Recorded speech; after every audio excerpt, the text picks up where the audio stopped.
Polisi Kanda Maalum ya Dar es Salaam linachunguza kifo cha James Temba, mkazi wa Tabata Chang'ombe, wilaya ya Ilala.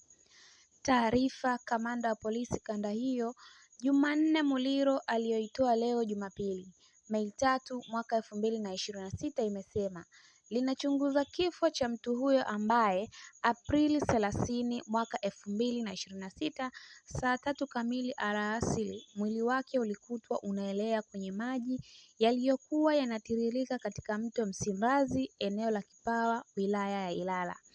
Kamanda Muliro amesema mwili huo ambapo haukuonekana kuwa na kichwa, baadaye uchunguzi wa awali umeonyesha unaweza kuwa wa mtu aitwaye James Temba ambaye ni mwanafunzi wa chuo cha IFM jijini Dar es Salaam. Amesema uchunguzi wa tukio hilo unaendelea ili kubaini chanzo cha kifo hicho na hatua zaidi za kisheria zitachukuliwa kwa watakaobainika kuhusika na